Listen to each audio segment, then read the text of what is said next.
excepcional éxito. Más de 2 millones de personas. No te la podés perder.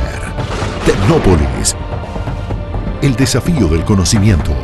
Abierto de miércoles a domingo de 12 a 20 horas. Vení con tu familia o con tu escuela. Consulta en www.tecnopolis.ar. Avenida General Paz Casi Constituyentes, Villa Martelli. Entrada libre y gratuita. Presidencia de la Nación.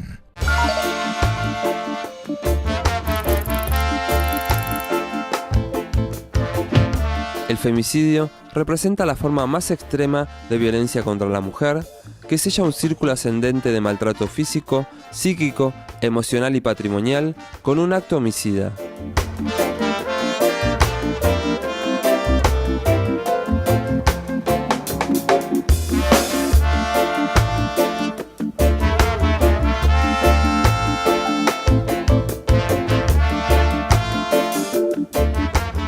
Bueno, cuando hablamos de femicidio, hablamos del asesinato de una mujer en manos de un varón por considerarla esta que le pertenece.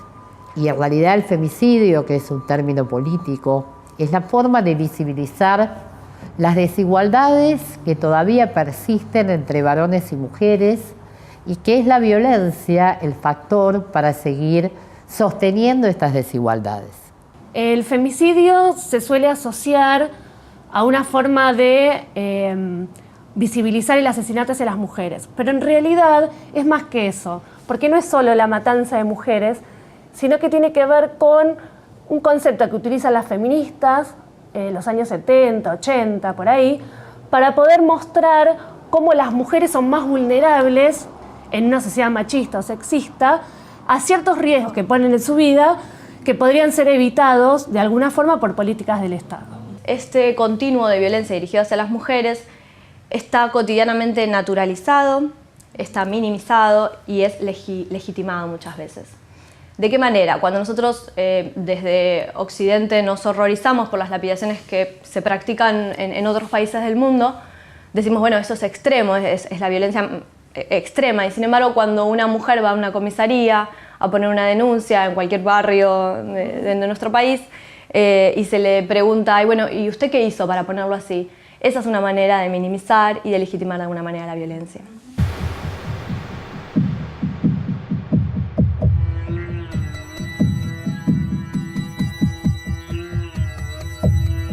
Y el odio, que empezó como una legislación especial respecto de las cuestiones de raza, fundamentalmente por el racismo de los 60, que fue muy, muy fuerte, se trasladó de alguna manera como modelo teórico a lo que podríamos llamar el sexismo, es decir, crimen de odio no ya por raza, sino por sexo. Por el solo hecho de ser mujer ya son pasibles de ser asesinadas, por ejemplo. El femicidio está tipificado en el Código Penal, es un agravante del homicidio y fue una discusión, ¿no?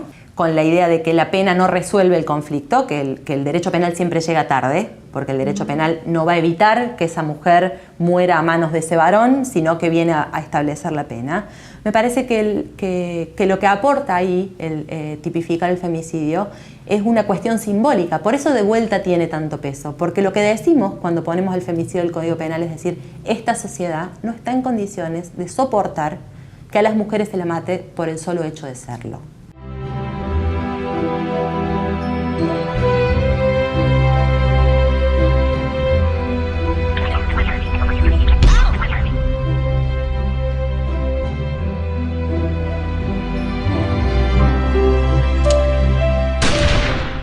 Tanto en los femicidios íntimos como en los no íntimos, que son las grandes clasificaciones que hacemos las feministas, aunque existen otros tipos, la condición sine qua non de todos estos crímenes es el ejercicio de la violencia simbólica.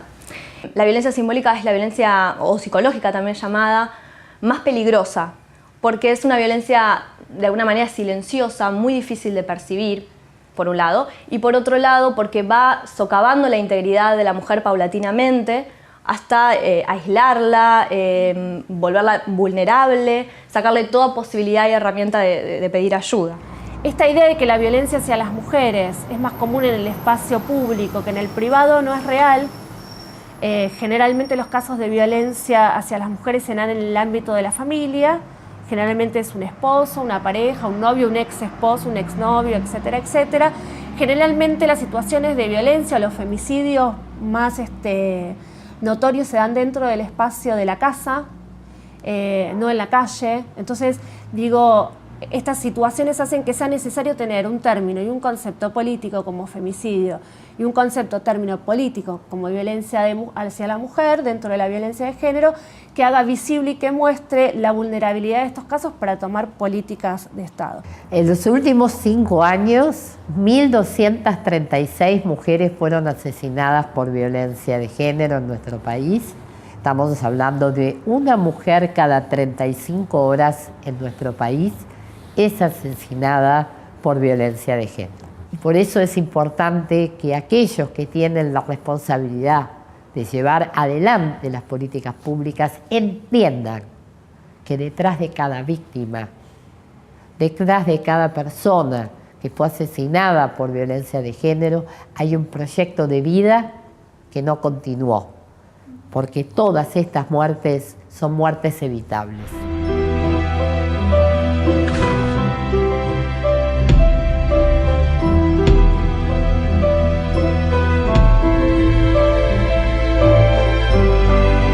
Por lo menos hasta donde yo estudié e investigué, creo que debemos abandonar 2 ideas. En los casos individuales, la idea del crimen pasional, como alguien enceguecido que no sabe lo que hace, y por otro lado la idea de que son aislados. Siguen patrones de comportamiento, es decir, lógicas internas que responden a ciertos patrones, por un lado, y por otro lado, no me parece pertinente traspasar a los agresores al paradigma de los enfermos. Un primer motivo es porque la enfermedad tiende a exculpar. Con esto no quiero decir que no haya algunos sujetos enfermos, pero quiero decir que no todo crimen puede depender de un sujeto enfermo.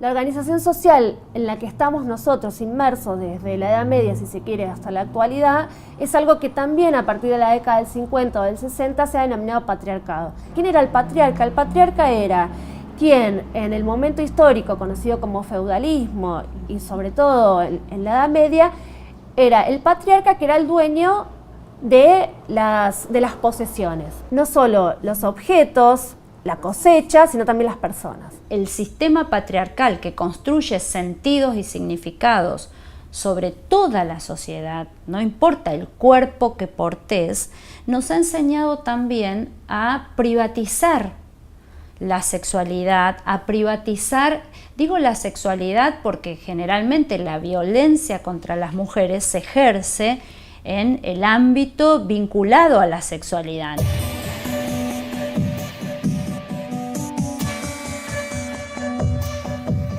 Cuando los estados modernos se empiezan a conformar, las mujeres, ¿qué rol van a ocupar? El rol de la reproducción de la especie. Y la reproducción de la especie, los hijos, empiezan a estar en el ámbito de lo privado, es decir, en el hogar. La mujer va a quedar dentro del hogar y va a ser quien va a estar encargada de cuidar estos niños y estas niñas que en un futuro serán trabajadores o trabajadoras. Y el varón va a empezar a ocupar el espacio público, que es el espacio económico, pero aparte va a empezar a ocupar, por medio de este espacio económico, el espacio político, el espacio de discusión, etcétera, etcétera.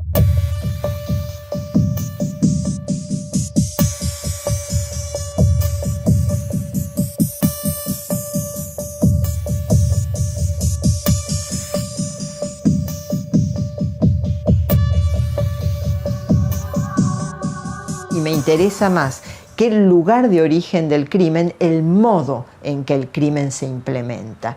Y ahí es donde hay que correrse de la lectura del caso para ver el genérico, digamos, el genérico desde el punto de vista de las características generales. Suelen repetirse siguiendo ciertos patrones que los patrones tienen mucho que ver con lo que Rita Segato denominó los mensajes, de las cuales las mujeres son mediadoras. En las guerras por los territorios, el acceso a las mujeres está absolutamente permitido, pero el acceso a las mujeres del enemigo, del bando enemigo, el acceso al cuerpo. Y es más que el acceso, a veces es la destrucción del cuerpo de esas mujeres, porque hay que destruir al enemigo moralmente, ¿no? Y entonces a esas mujeres hay que penetrarlas, hay que, digamos, invadir ese territorio, que no es solo el territorio físico, sino que es el territorio político, que es el cuerpo de una, ¿no?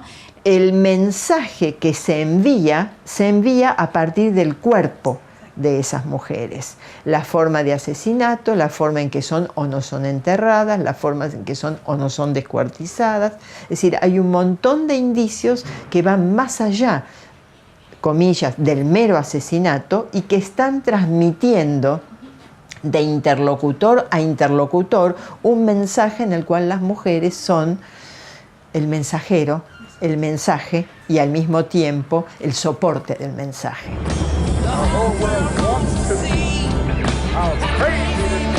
Feliz fin del mundo.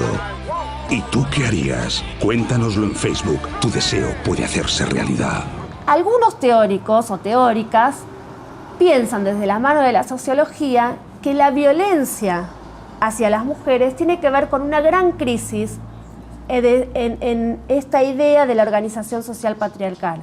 Y una de las formas de volver a someter a la mujer, que ahora piensa, que ahora decide, que ahora quiere participar del espacio público, es justamente la fuerza física, que es la gran diferencia que podemos tener varones y mujeres. La crisis del 2001 nuestra mostró que muchos varones perdieron el lugar de prestigio y respeto que tenían, y la cultura esto lo penaliza feminizando.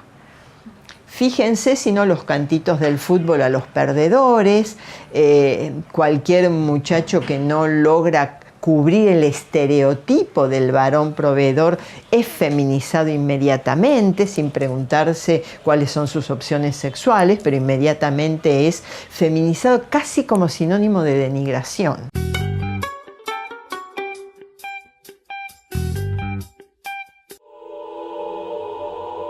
La violencia física es un problema de salud pública que afecta a más de un tercio de todas las mujeres a nivel mundial. Muchas veces, la falta de opciones aumenta el nivel de tolerancia hacia sus agresores. El tema de la tolerancia es muy complicado. Ninguna mujer tolera agresión porque es o más tonta o no se da cuenta o le gusta. Si lo soporta es porque le gusta. Sino porque la opción que tiene es peor. Entonces es muy común que escuchemos dentro de la sociedad, pero yo no entiendo, él le pega y ella vuelve, son dos enfermos. Y lamentablemente la ciencia, que todavía sigue siendo patriarcal y machista, se aferra a esta idea de que hay un psicópata que no puede manejar sus impulsos y hay otra persona que complementa a ese enfermo. Y la realidad es que lo primero que tenemos que hacer es desmistificar esto. La violencia es violencia, no es una enfermedad psicológica. Cuando nos estamos refiriendo al amor romántico, de esto de que todo lo perdona, todo lo supera, estamos refiriéndonos a la confusión entre los celos excesivos y el control, con el me quiere mucho y por eso me cela, o no quiere que me vista de tal manera, o los 10.000 mensajes de texto por día. Todas estas son actitudes que, como te decía, al corresponder a violencia simbólica y ser a veces tan imperceptibles, son muy peligrosas. Nosotros vemos cómo las mujeres y las niñas, cuando hablo niñas hablo de la franja adolescente, cómo justifican la violencia. La justifican porque la naturalizaron, porque se piensa que es normal, que es parte de la vida, que está bien, digamos, incluso lo ven como conductas positivas, los celos excesivos, la humillación. está tan naturalizado y tan arraigado, digamos, y ahí eso a nosotros nos alarma muchísimo, los planteos sobre todo la franja más joven, digamos, ¿no? Esto de que, bueno, me revisa el celular, pero esto es por celos, no poder ver, digamos, que eso es violencia. Déjame plata para... No tengo, lo único que tengo es esto y arreglate con esto, ya está, todos los días, plata. Necesito plata. ¿Pero para qué querés plata? ¿Qué tenés todo lo que Solo querés? 50 pesos. ¿Qué 50 pesos? Cuando te impiden disponer libremente de tus bienes, eso es violencia. Uno de los feminicidios emblemáticos de nuestro país ha sido el de Carolina Aló, por ejemplo. Yo estudié el caso en profundidad y tanto los familiares como amigos de Carolina no habían percibido en sí grandes problemáticas en torno a cuestiones de control. Sí, quizás Fabián Tablado, bueno, tenía con ella algunas actitudes percibidas, pero nadie se iba a imaginar que ese feminicidio iba a terminar de esa manera. Niegan la condicional a Tablado. La justicia rechazó otorgarle la libertad condicional a Fabián Tablado, condenado por haber asesinado a puñaladas hace 16 años a su novia, Carolina Aló. Hasta hace relativamente poco en la historia de nuestro país, 30, 40 años es poco, bueno, al no haber divorcio, al no haber patria potestad compartida, no tener reconocida la figura de jefa de hogar, eso dio lugar y habilitó muchísimas conductas donde las mujeres necesitaban tolerar para poder seguir estando en contacto con sus propios hijos, por ejemplo. Eso se revierte con leyes al inicio de la democracia, pero la ley genera un valor simbólico a imitar, pero de ahí que se cumpla, que la sociedad se la apropie y la demande, lleva su tiempo. Diferentes organizaciones políticas y sociales trabajan colectivamente contra el femicidio, la violencia de género y a favor de los derechos de la mujer. Yo soy parte de la corriente política y social La Colectiva, que es una organización conformada por mujeres y varones, que es una organización que tiene trabajo social y político, pero que está atravesada fuertemente por lo que nos pasa a las mujeres, no solo porque hay un montón de mujeres que somos parte de esta organización, sino además porque es un elemento fundante para nosotras de la estructura nuestra, de la experiencia que venimos muchos y muchas de nosotros, de una militancia vinculada a la temática que tiene que ver con los derechos de las mujeres, vinculada muy entrelazada desde donde nosotras visualizamos la cantidad de problemáticas sociales y políticas, sino además porque entendemos nosotras que no tenemos condiciones de poder pensar una sociedad más justa y más igualitaria si las mujeres no tenemos ahí un rol protagónico equiparando nuestros derechos con los varones. La colectiva La Revuelta es una colectiva feminista que surge allá por el año 2001. Activamos centralmente en Neuquén, pero debido a las distintas articulaciones que nos hemos ido dando a lo largo de estos años es que hacemos trabajo activista con colectivas y grupos de otros lugares del país.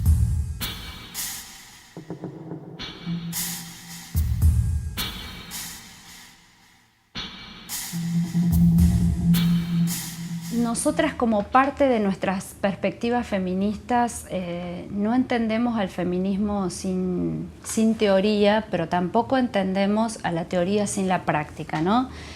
Siempre decimos que a toda teoría necesita una práctica para ser agujereada, porque toda teoría siempre es una posibilidad, pero a la vez es una posibilidad abierta, incierta, que necesita de alguna manera de la práctica, no ya para ser corroborada, sino para ser en todo caso complejizada. Bueno, las áreas de trabajo de la Casa del Encuentro tienen que ver con asistencia integral a víctimas de violencia de género y trata de personas. Tenemos un equipo interdisciplinario de abogadas, psicólogas y trabajadoras sociales voluntarias que diariamente hacemos este trabajo. Por otro lado, otro de los trabajos que realiza la Casa del Encuentro es el informe de femicidios en Argentina en los últimos 5 años, donde a través de la creación del Observatorio de Femicidios dirigido por Ada Rico, llevamos el relevamiento de la cantidad de mujeres que son asesinadas año a año.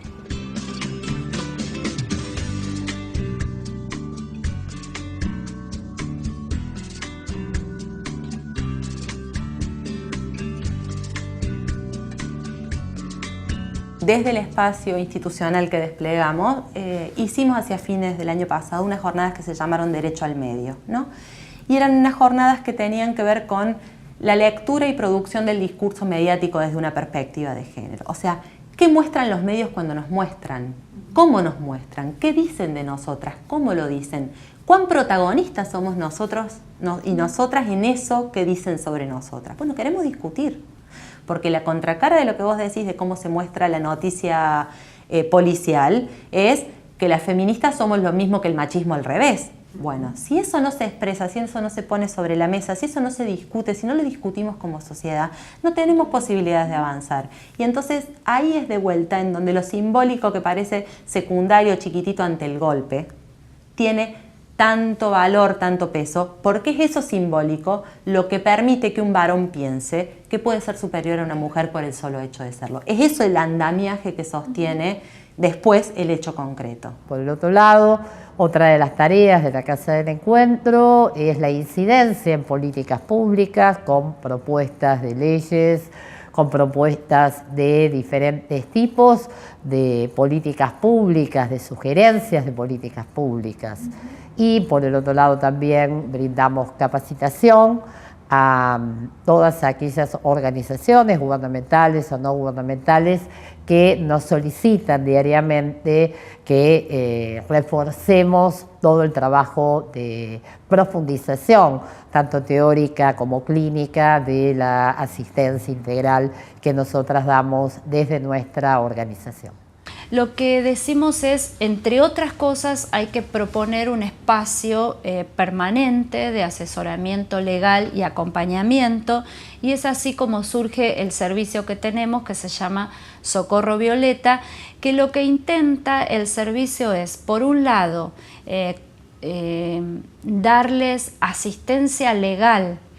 ¿Pero qué es una asistencia legal? Que además de tener la perspectiva feminista, es una asistencia legal que se nutre de acciones cuando un tema nos parece, o una situación, mejor dicho, nos parece que hay que elevarla, sacarla del lugar del caso para elevarla a causa política, ¿no?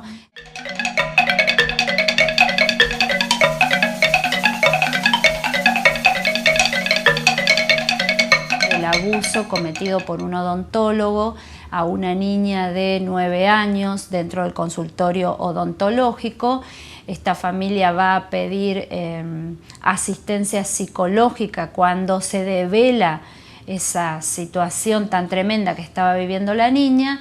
Va a pedir asistencia psicológica a un centro de salud y con muy buen tino y con mucha sensibilidad de parte del director del centro de salud, atienden a la familia, pero le dicen, para que esta causa no muera en los cajones o no lleve años y años esto, ¿no?, de pasilleo judicial, te tenés que conectar con este grupo, yo te voy a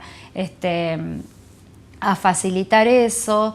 Bueno, y eso, ¿no?, esas articulaciones, centros de salud con los que nos encontramos por distintas temáticas, más bueno, estas posibilidades de conexión hace que durante 2 años prácticamente estuviéramos acompañando a esta familia en el reclamo de justicia.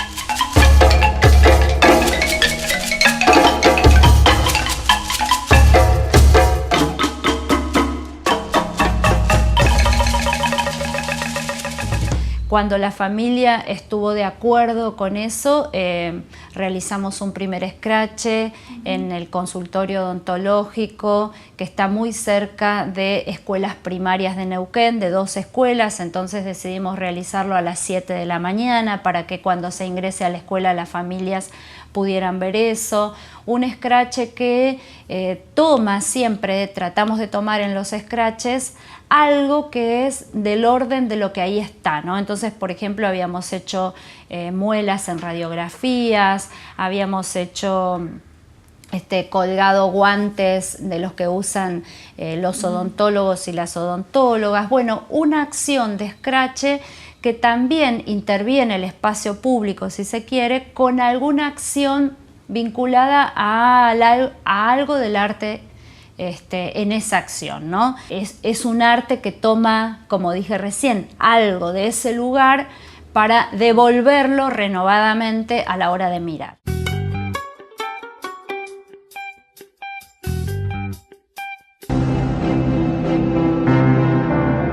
A través de diferentes instituciones, se busca impulsar la creación de políticas públicas dirigidas a ofrecer soluciones a las víctimas de la violencia de género. El proyecto de creación de la Oficina de Violencia Doméstica comenzó en el año 2004, cuando había requerimientos por parte de quienes integran la magistratura, sobre todo en el fuero civil de familia. Había esta exigencia de poder contar con elementos que les permitieran poder decidir en un momento oportuno si dictaban medidas de protección o no en un caso de violencia familiar que les era acercado para su conocimiento. ¿Qué sucedía? En ese momento, el equipo interdisciplinario que pertenece todavía al Ministerio de Justicia, para hacer el informe de riesgo que exigía la ley vigente y actual todavía, la 24417, vinculada con violencia familiar, estaba demorando de 3 a 4 meses en su confección. Acá nosotros asumimos como equipo de trabajo en esta dirección hace poquito, hace 5 meses. Y antes, claro, no existía la Dirección de Políticas de Género, había un espacio, Consejo de la Mujer, que dependía de Desarrollo Social. Entonces se hizo un cambio, digamos, y empezamos a depender de derechos humanos. Entonces esto es una mirada, digamos, esto muestra y pone la problemática, digamos, esto es un problema de derechos, es una violación a los derechos humanos y por lo tanto el Estado tiene que hacerse cargo de esta cuestión, que es el único que puede violar derechos humanos, tiene que garantizarlo. Entonces el cambio también de mirada y de posicionamiento, digamos, no es un problema, no es algo que le compete a un desarrollo social, no, esto es un problema grave y es una violación a los derechos humanos y por lo tanto ese es el lugar o el sector por donde hay que abordar. Particularmente en la provincia de Buenos Aires lo que nosotros hemos observado es la deficiencia en la efectividad de los dispositivos institucionales en las medidas de protección inmediata, principalmente a las mujeres víctimas. Eso es un patrón que se repite tanto en las instancias más del conurbano de la provincia de Buenos Aires como en el interior de la provincia de Buenos Aires. El Estado desde hace muchos años ha propiciado que las mujeres ante situaciones de violencia presenten sus denuncias, principalmente en instancias de dependencias policiales, en los lugares donde existen las comisarías de la mujer allí y si no en las oficinas de atención a víctimas en las dependencias policiales. Por supuesto que también, digamos, es una instancia dificultosa hacer que esa primera exposición que se hace en la dependencia policial pueda concretarse en una resolución judicial. ¿A quién quiere denunciar? A mi marido. ¿Qué pasó? Él me pega. Mira que este es un pueblo chico. Esas cosas las tienen que charlar entre ustedes. Es una denuncia, no te sirve de nada. ¿Te pegó con la mano cerrada o con la mano abierta? Que no te tomen en serio cuando te animás a pedir ayuda, eso es violencia. Por otro lado, lo que hemos observado es, digamos, la imposibilidad de pensar tanto desde el ámbito de la provincia en términos generales como en las instancias municipales planes integrales de protección y asistencia. Cuando nosotros propiciamos esas definiciones, estamos pensando en instancias tales como acceso a la vivienda, acceso al mercado laboral, a planes de salud integrales, a planes que incluyan, digamos, el fortalecimiento psicológico y a la salud mental de la mujer y de sus familiares, y también, digamos, en las instancias de acceso al trabajo. La Corte convoca a un grupo de juezas y jueces de diferentes instancias y diferentes fueros, representantes de los Ministerios Público Fiscal y de la Defensa y representantes del Cuerpo Médico Forense, para que elaboraran el proyecto de creación de una oficina para la atención de casos de violencia doméstica. La única consigna que la Corte le dio a este grupo de trabajo era que la oficina debía funcionar las 24 horas. Esto porque se entiende que, y lo entendía la Corte y la actividad diaria de la oficina da cuenta de que fue una decisión acertada, es que cuando una persona toma la decisión de acudir a alguna autoridad estatal para recibir ayuda, orientación, lo que sea respecto del hecho de violencia que la está afectando, necesita que el Estado esté ahí presente. La verdad que en lo cotidiano nos encontramos que estamos ante un grave problema, hay muchísima demanda, hay muchísimos casos, sobre todo de violencia familiar o doméstica, esos son los casos más frecuentes que tenemos. También, y dentro de los casos de violencia familiar, casos de abuso sexual contra las mujeres. Entonces, a partir de eso, nosotros generamos, y a partir de eso y a partir de la demanda de las organizaciones sociales, se empezó a construir este dispositivo que es desde la Dirección de Políticas de Género. En este marco es que se abrió un refugio para mujeres en situación de violencia, situaciones de extrema gravedad, digamos, nosotros llamamos situaciones de extrema gravedad a aquellas mujeres que ni aún con medida cautelar pueden estar a salvo, digamos, de los agresores. Las relaciones afectivas y familiares son de un nivel de complejidad enorme, que no se resuelven exclusivamente con una medida de protección. Y en eso el Estado tiene una función y una responsabilidad específica. Y también es importante, me parece, digamos, remarcar otras dimensiones de la violencia contra la mujer que no son exclusivamente pensadas o remitidas al ámbito familiar. Nosotros desde el observatorio estamos recepcionando casos y planteando instancias de denuncia frente a las situaciones de violencia obstétrica. De violencia obstétrica en la situación de parto y posaborto. Con todas las dificultades que doy como ejemplo, en la provincia de Buenos Aires, incluso a nivel nacional, no aparece establecido ningún circuito de presentación de esas denuncias. ¿Cuál es el circuito institucional de protección y de asistencia de esas víctimas? Ahí viene. Bueno, bajando la ansiedad, que todavía falta para lo tuyo. Que no te traten con respeto antes, durante o después del parto, eso es violencia. Deja de gritar que no soy sordo. Hay una cierta idea, tanto en quienes integran el Poder Judicial, pero como en toda la sociedad, acerca de que lo que ocurre en el ámbito familiar es un ámbito privado en el cual nadie tiene que intervenir. Y acá la Corte es bastante clara con el mensaje. De hecho, la vicepresidenta de la Corte, la doctora Hayton, que es la que supervisa este proyecto y la oficina depende directamente de la vicepresidencia, tiene una frase que utiliza siempre que es, primero, no hay excusas para la violencia doméstica, con lo cual no puede utilizarse como excusa que ha sucedido en el ámbito privado, familiar o afectivo y es un problema en el cual no tenemos que meternos. Entonces, si yo soy vecina de una persona que todos los días pide ayuda, que todos los días grita porque la están golpeando, que escucho que hay discusiones en todo momento, digamos, yo no puedo pensar, o sea, no debería pensar que esto es algo en el cual no deba meterme, sino que debo llamar al móvil, a 137, que son las brigadas, o al 911 para que intervengan, porque no es algo que tiene que permanecer en el ámbito privado.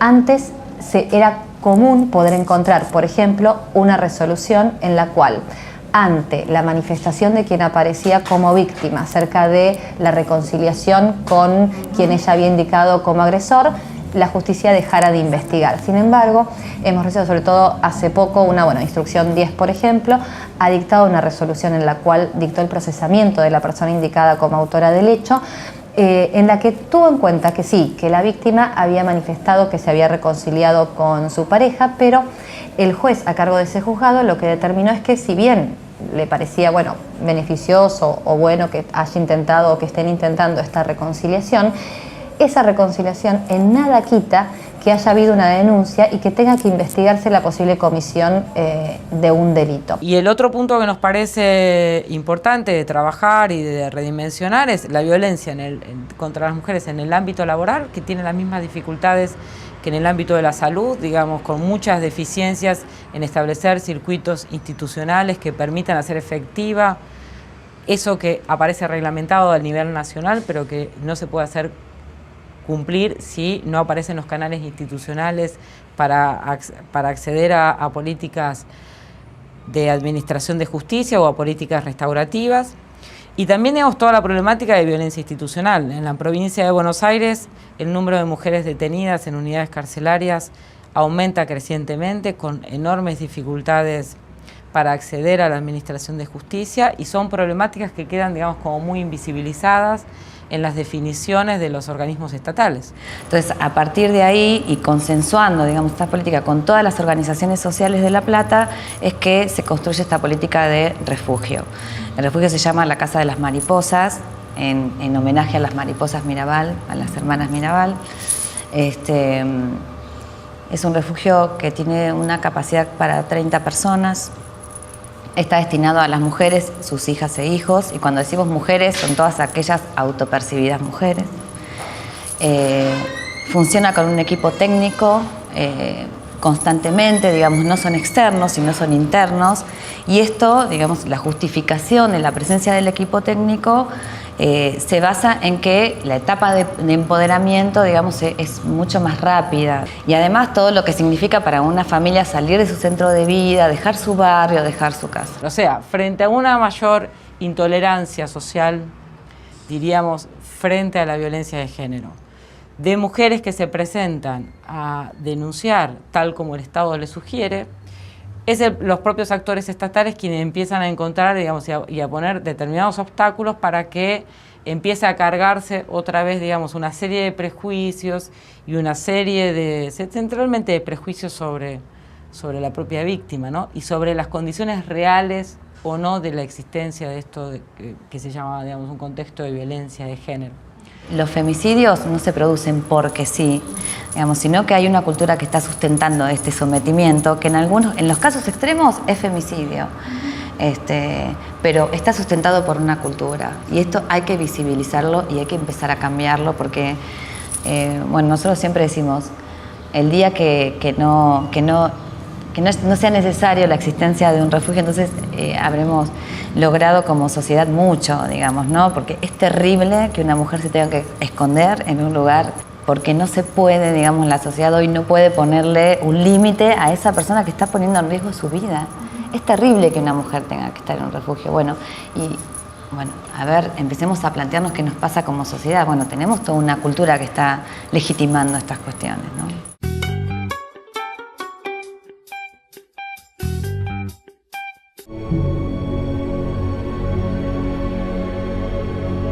Construir una sociedad equitativa, sin ciudadanos de primera y de segunda clase, es el camino para enfrentar esta problemática. El tema de la violencia hacia las mujeres es bien complejo porque remite justamente a un entrenamiento que vamos teniendo desde que nacemos, del lugar que deberíamos ocupar y de lo que deberíamos ser como mujeres y de lo que deberíamos ser como varones. Con lo cual, las respuestas y las soluciones también son complejas. Uno de los principales ejes donde hay que hacer pie es en poder tener un Estado que nos garantice a través de políticas públicas los derechos como mujeres, ¿no? Uno de los derechos como mujeres es que nadie puede violentarnos ni obligarnos a hacer cosas que no queremos. Tenemos interesantes leyes en este país. Son muy necesarias. Por supuesto que estas herramientas legales también se han conseguido con la lucha y con la lucha, que la lucha no es solo la lucha en la calle, ¿no? Con el trabajo de reclamo de numerosos grupos y compañeras y compañeros que han trabajado, por ejemplo, por la sanción de la ley 26.485, que la lees y decís es de avanzada absolutamente. Ahora, tenemos esa herramienta tan importante, pero esa herramienta no logra todavía incidir en la sensibilidad ética de las personas. No es no mato porque si no voy a ir a la cárcel, no mato porque está mal.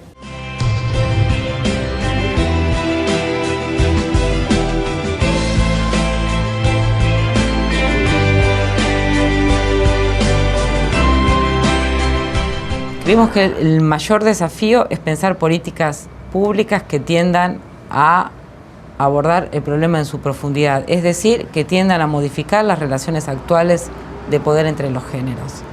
Las políticas públicas se han centrado exclusivamente en una punta de ese problema, que es la punta de la violencia emergente. Ahora, hay todo un entramado simbólico, hay todo un entramado político de poder que en parte pueden ser al menos visibilizadas con políticas públicas. ¿Cuánto del diseño y ejecución de las políticas públicas en materia de violencia contra las mujeres apuntan realmente a desentrañar el conflicto profundo que es esto, la desigualdad entre los géneros? ¿Y cuántas de las políticas públicas apuntalan a propiciar unos mayores niveles de equidad?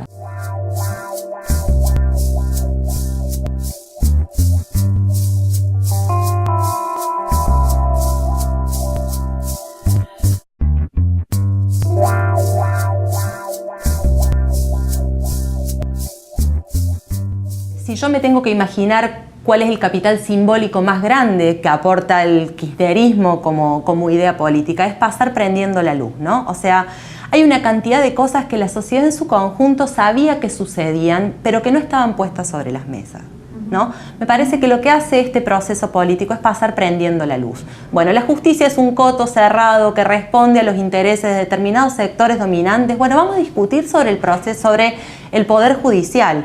Bueno, las personas del mismo sexo se aman, quieren vivir juntos y juntas, quieren tener sus hijos, quieren poner eso en igualdad que las personas heterosexuales. Bueno, vamos a prender la luz y vamos a discutir, ¿no?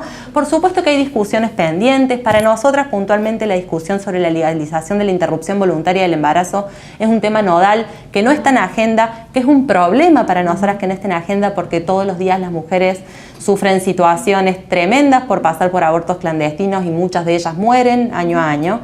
Pero me parece que la virtud, el aporte del kirchnerismo a esta etapa del proceso político es pasar prendiendo la luz, o por lo menos abrir la puerta para que hagamos fuerza y podamos prender la luz. La voz pública tiene mucho peso en estos casos. Los medios acompañan a veces, y englobo todos, paradojalmente, porque tenemos medios que controlan ciertas cuestiones, no sé, vocabulario, en ciertos horarios, y en otros hay programas que uno no puede entender cómo estén usando, con lo que cuestan los minutos en el aire, estén usando para decir las cosas que se dicen o para mostrar mujeres que son claramente mujer objeto, que ellas no se lo creen y que hacen usufructo de lo que se les paga, porque no es que sean tontas, no, muy por el contrario, pero que están transmitiendo una imagen cuando hay una pluralidad de mujeres y de varones infinitamente rica. Ha sido seleccionada por Canarias como representante de España y ofrece un largo repertorio de virtudes domésticas. Sabe preparar bien un guiso y es excelente planchadora y modista.